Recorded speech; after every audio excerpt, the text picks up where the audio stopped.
کہ یہ جو آپ قرآن ان کو پڑھ کے سناتے ہیں، اس کی ایک برحق ہونے کی بہت بڑی دلیل یہ بھی ہے، ما تخطہ بیمینک، آپ کے ہاتھ نے کبھی کچھ لکھا نہیں، کوئی رائٹر نہ ہو اور ایسی بہترین کتاب پیش کر دے ایک دم، تو یہ اس کی علامت ہے کہ یہ اس کی اپنی لکھی ہوئی کتاب نہیں ہے۔ کتاب لکھنا آسان کام ہے؟ بہت مشکل کام ہے۔ اور ایسی کتاب جو لوگوں کے دلوں کو ہلا دے۔ اب ایک انڈیا میں ایک لڑکی مسلمان ہوئی نا، ری ایکشن کرتی تھی، تو سورہ رحمان سنی اس نے، اس پہ اثر ہوا اور اسلام قبول کر لیا۔ اس کی ویڈیو بھی آئی ہوئی ہے، وائرل ہوئی ہوئی ہے، مولانا طارق جمیل صاحب نے اس سے بات بھی کی۔ اس پہ بہت سے لوگوں کا اعتراض بھی ہوا کہ مولانا طارق جمیل صاحب ایک لڑکی سے بات کیوں کر رہے ہیں؟ تو صحیح ہے، تو لڑکی کو تبلیغ کرنے کے لیے کس کو بھیجیں آپ بتاؤ بھائی، وہ بہن بیٹی بنا کے بیچارے اس سے بات کر رہے ہیں، نظر بہت ہی حیا کے ساتھ، تو اتنا زیادہ دین کو مشکل نہیں بنانا چاہیے۔ میں نے بتایا نا بھی، وہ ایک ماسی ہمارے گھر آئی، کام کرتی ہے، تو ہم اس کو زکوٰۃ وغیرہ بھی دے دیتے ہیں، کچھ تعاون کر دیتے ہیں اس کے ساتھ، غریب ہے بیچاری۔ تو میرے گھر والوں سے کہہ رہی تھی، یہ مفتی صاحب دیکھو تعاون کر دیتے ہیں، فلاں مولانا صاحب ہیں، ان کے تو گھر کے میں قریب رہتی ہوں، ان کو میری غربت کی حالت کا علم ہے، میں ان سے گئی زکوٰۃ مانگنے تو انہوں نے منہ یوں کر لیا، میں قریب جا کے بات کر رہی ہوں تو منہ یوں کر لیا، اور کہنے لگے کہ نامحرم کو دیکھنا حرام ہے۔ وہ بیچاری بوڑھی ماسی، تو یوں کر کے بات کر رہے ہیں۔ پھر میں نے جب زیادہ بات کی، میرے گھریلو حالات جا کے دیکھیں، انہوں نے پھر چپ کرا دیا کہ نامحرم کی آواز کا بھی پردہ ہے۔ یقیناً پردہ ہے نامحرم کی آواز کا، کوئی جوان لڑکی بات کر رہی ہو، اس کی آواز سے آپ دلچسپی نہیں لے سکتے، کہہ کے لگا کے فری ہونا اس سے جائز نہیں ہے۔ لیکن اس بیچاری پر ایک ماسی کو قیاس کرنا، اور وہ بھی کسی ضرورت سے آئی ہے، اور ویسے بھی اس بیچاری کو دیکھنے سے کیا بد نظری ہوگی، یہاں دیکھنے کے لیے پتہ نہیں لوگ کیا کیا دیکھ رہے ہیں، اللہ کی پناہ۔ تو مجھے بڑی ہنسی آئی اس ماسی کے انداز پر، کہنے لگی میں جب وہاں گئی تو وہ یوں منہ کر لیا کہ نامحرم کو دیکھنا۔ وہ جو بیچاری گھروں میں ہوتی ہیں نا، تو فتنے، بات یہ ہے کہ نامحرم کو دیکھنا کوئی ضرورت ہو اور فتنے سے انسان محفوظ ہو تو پھر کوئی حرج نہیں ہے۔ نبی صلی اللہ علیہ وسلم کی مجلس میں اگر کوئی خاتون آئی کبھی کوئی بات کرنے کے لیے، تو آپ نے یوں تھوڑی کر لیا کہ نامحرم کو دیکھنا حرام ہے، بات نہیں کرو مجھ سے، چلو یہاں سے، بھاگو یہاں سے۔ بات کی آپ صلی اللہ علیہ وسلم نے۔ ہاں یہ کہ اس میں علماء اس لیے احتیاط کا حکم دیتے ہیں کہ یہاں تک لوگ قناعت نہیں کرتے، وہ بہت زیادہ فری ہو جاتے ہیں، اور پھر جناب وہ گپیں بھی لگ رہی ہیں، اور ہاں ہاں ہو بھی چل رہا ہے، جیسے آج کل مارکیٹ میں چل رہا ہے۔ آپ کی کلیگ ہے، آپ کے ساتھ جاب کرتی ہے، ٹھیک ٹھاک فری ہو رہے ہیں، جب بھی جا رہے ہیں اس کو۔ ایک خاتون یہاں جاب کرتی تھی، تو وہ لانڈھی ان کا کہیں آفس تھا، ناظم آباد سے لانڈھی کتنا دور ہے، تو انہوں نے بتایا کہ میں جب بھی جا رہی ہوتی نا، 15-20 آدمی آ رہے ہوتے ہیں کہ لفٹ آپ ہمارے ساتھ چلیں۔ ٹھیک ہے، آپ کس کے ساتھ چلیں؟ تو یہ نیتیں خراب ہوتی ہیں، لیبل خدمت کا لگا ہے اور نیتیں خراب ہیں۔ کیونکہ بھائی اگر اتنا ہی شوق ہے تو اور بھی تو 8-10 بوڑھے آپ کو نظر آئے ہوں گے نا راستے میں، بیچارے پیدل جا رہے ہوں گے، ان کو تو کبھی کسی نے نہیں کہا کہ انکل آپ ہمارے ساتھ چلیں، تو انٹیوں کے پیچھے لفٹ دینے کے لیے پڑے رہتے ہیں۔ لیکن اگر کوئی واقعی بری نیت نہیں ہے، کوئی واقعی خدمت کر رہا ہے، تو اس میں تو بھائی کوئی حرج نہیں ہے، بلکہ ثواب کی بات ہے۔ ہاں فتنے سے انسان محفوظ ہو۔ یعلم خائنۃ الاعین، اللہ آنکھوں کی خیانت کو بھی جانتا ہے، وما تخفی الصدور، اور سینوں کے بھیدوں کو بھی جانتا ہے اللہ تعالیٰ۔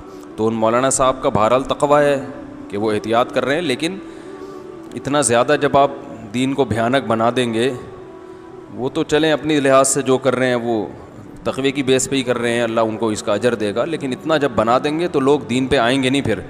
اب وہ بیچاری ماسی ہے بھائی، اس کی مدد کرو۔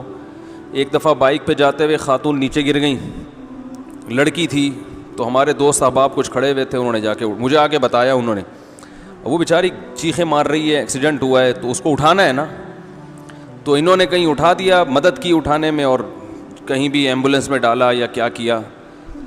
اب آ کے کہہ رہے ہیں کہ میں نے کسی کو بتایا، کسی مولانا صاحب کو، تو انہوں نے کہا نامحرم کو آپ نے ہاتھ کیوں لگایا؟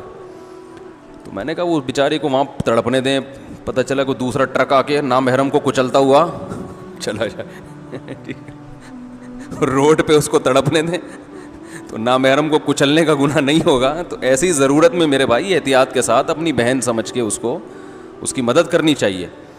تو بہرحال میں یہ آیتیں کیا کہاں سے کہاں بات چلی جاتی ہے. تو نبی صلی اللہ علیہ وسلم کے ہاتھ نے کبھی کچھ لکھا نہیں. اللہ فرماتے ہیں تو رائٹر نہیں ہے. اچانک ایک ایسی کتاب جس سے لوگوں کے دل تبدیل ہو گئے. حضرت عمر بن خطاب جیسا سخت دل کیسے پگھل گئے وہ قرآن کی آیتیں سن کے, اور واقعی ایسا ہی ہوتا ہے. تو وہ ہندو لڑکی مسلمان ہوئی, ماشاءاللہ, اللہ تعالیٰ اس کے اسلام کو قبول کرے. تو اگر مولانا طارق جمیل صاحب اس کو اپریشیٹ نہ کرتے, فون کر کے تو نامحرم ہو, صحیح ہے, جیسے سناتے اس کو ٹھیک ٹھاک, وہ کہتی بھائی ہم واپس جا رہے ہیں. تو آہستہ آہستہ تمیز سے آرام آرام سے سمجھایا جاتا ہے, اسٹیپ بائی اسٹیپ. دیکھو نبی صلی اللہ علیہ وسلم کی خدمت میں ایک شاعر آئے. آپ صلی اللہ علیہ وسلم نے جب مکہ فتح کیا نا, تو آپ نے حکم دیا تھا, بعض اسلام دشمنوں کا نام لے کے حکم دیا تھا کہ ان کو جہاں پاؤ قتل کر دو. اصل تو یہ تھا کہ فتح مکہ میں آپ نے سب کو معاف کر دیا. بڑے بڑے ظالم تھے جنہوں نے ظلم کیا, آپ کو مکہ سے نکالا, آپ نے عمومی معافی کا اعلان کر دیا کہ میں وہی کہوں گا جو یوسف نے اپنے بھائیوں سے کہا تھا, لا تثریب علیکم اليوم, سب معاف. لیکن کچھ ایسے تھے کہ ان کے بارے میں نبی نے کہا تھا یہ معافی نہیں ہے. ان میں ایک تھے کعب ابن زہیر. یہ نبی کے شان میں نبی کے خلاف حجو کرتے تھے, شاعری کرتے تھے رسول اللہ صلی اللہ علیہ وسلم کے خلاف. شاعری میں بڑی جان رکھی ہے اللہ نے. شاعر اپنے کلام کو بہت اچھے مقصد کے لیے بھی استعمال کر سکتا ہے, بہت خراب بھی استعمال کر سکتا ہے. تو وہ نبی نے ان کے بارے میں بھی حکم دیا تھا جہاں پاؤ قتل کر دو. تو یہ بھی فرار ہو گئے. تو بالآخر ان کو خیال ہوا کہ میں فرار ہو کے کہاں جاؤں گا. تو یہ چھپتے چھپتے مکہ میں آئے اور حضرت ابو بکر سے جا کے ملے اور کہنے لگے مجھے کسی طرح نبی کی مجلس میں لے جاؤ, میں اسلام قبول کرنا چاہتا ہوں. تو وہ سفارشی بن کے ان کو لے آئے. اب ان کو پتہ تھا کہ میں نے ہمیشہ نبی کی شان میں شاعری کے ذریعے گستاخی کی ہے, تو اب اس کی تلافی ایسے ہی ہو سکتی ہے کہ میں نبی کی شان میں اشعار کہوں. تو انہوں نے نبی کی شان میں اشعار کہے, ان الرسول لسیف یستضاء به مہند من سیوف اللہ مسلول.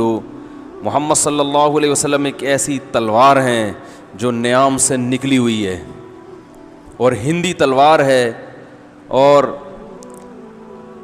اللہ کی تلواروں میں سے ایک تلوار ہے.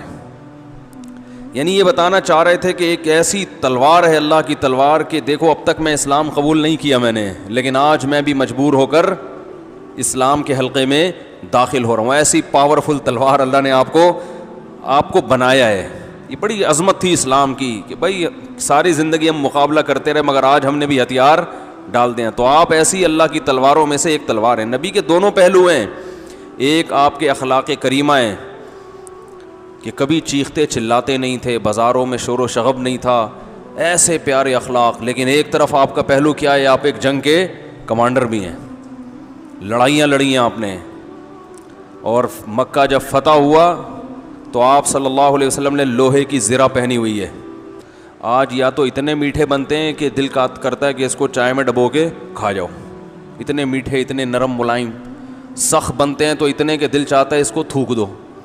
تو دونوں پہلو ہونے چاہیے بھائی, سختی کے موقع پہ سختی, نرمی کے موقع پہ نرمی. ہوتا ہے نا غلو ہے, میٹھے تو اتنے میٹھے میٹھے کہ وہ کچھ بھی کر لو حضرت جی کے ساتھ, حضرت کو غصہ ہی نہیں آتا. یہ نارمل آدمی تھوڑی ہوتا ہے جس کو کبھی غصہ نہ آئے.